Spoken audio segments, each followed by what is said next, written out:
Well, hello everyone. Welcome back to this 16th session of Water Power Medicine. Um, Before starting this video, um, this is about the last session, 15th video.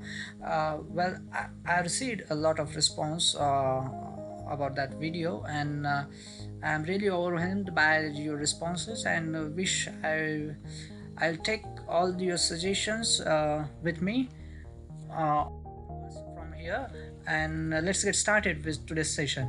We will see more in depth about the words with their origins and their related words. Well, let's get started.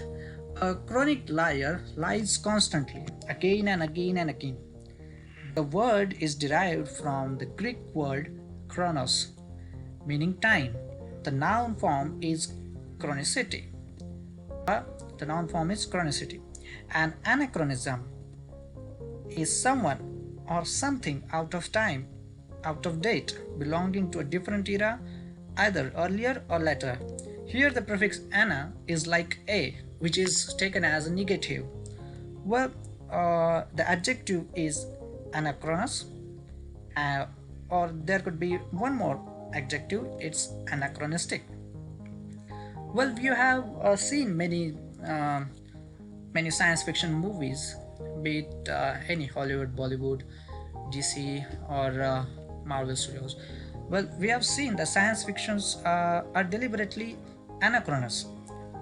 These movies deals with the phenomenon gadgetry accomplishments far off in the future. So this is just an anachronous thing. Okay, an anachronism is out of time. Something, well, the anachronism is out of time, and the something which is out of place is incongruous.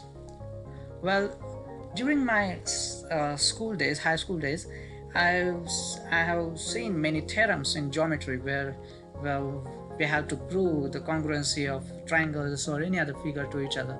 So that word goes there, congruous and incongruous. Here, in is taken, the prefix in is taken with con.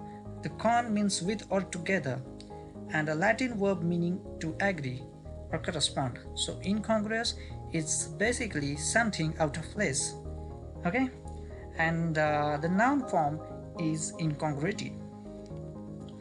Chronological is in correct time order, comes from chronos.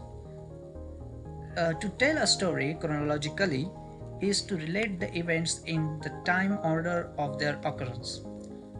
Chronology is the science of time order and accurate dating of events.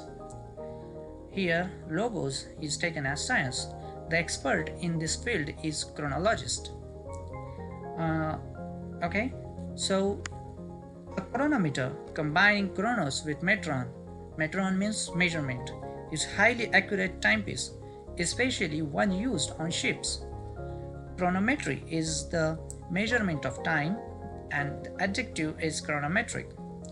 If you add the prefix syn, syn, which means together, with the verb suffix ize, chronos, you will get word synchronize. Etymologically, to time together, or to move, happen, or cause to happen at the same time or rate. If you synchronize the activity of your arms and legs as in swimming, you move them at the same time or rate. The adjective is synchronous, and the noun form of the word synchronize is synchronization. The second part of today's session, disease, suffering, and feeling. Verb pathological is diseased. Pathology is the science or study of disease, its nature, cause, cure, etc. However, another meaning of the noun ignores logos. Logos means science or study, and pathology may be any morbid, diseased, or abnormal physical condition or conditions, in short, simply disease. As in, let's have example. If someone says, this case involves so many kinds of pathology that several different specialists are working on it. Here, this pathology is taken as someone who is deceased or who is who is having an abnormal condition.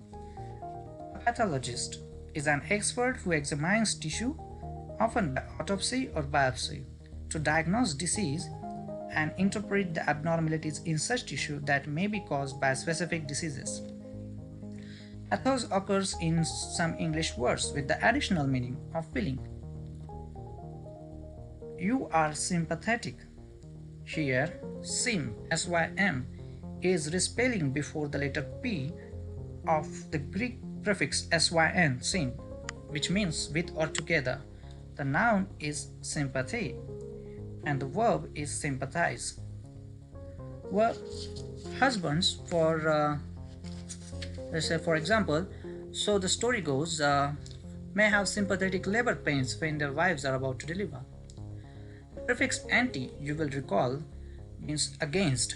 If you experience antipathy to people or things, you feel against them. You feel strong dislike or hostility.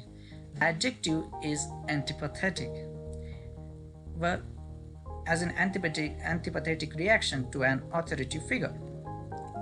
But you may have no feeling at all, just indifference, lack of any interest, emotion, or response, complete listlessness, especially when some reaction is expected or some reaction is normal.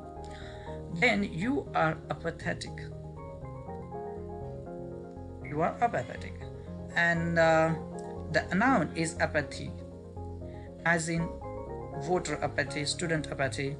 On the other hand, you may be so sensitive or perceptive that you do not only share the feelings of another, but you also identify with those feelings, in fact, experience them yourself as if momentarily you were that other person. What you have then is empathy. You empathize, you are empathetic, or to use an alternative adjective, you are emphatic. M is a respelling before the letter P of the Greek prefix n, which means in. Someone is pathetic who is obviously suffering. Such a person may arouse sympathy or pity or perhaps antipathy in you.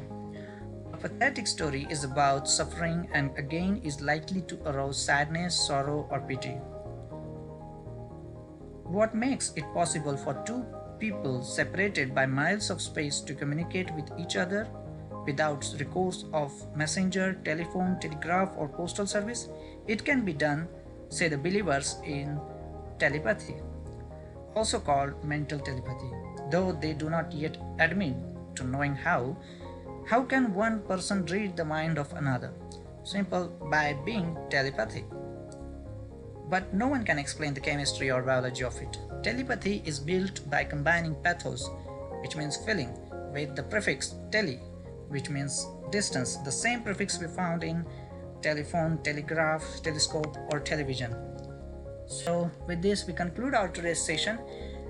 Hope you have liked it, and if do so, don't forget to like, share, comment and subscribe. Thank you for watching.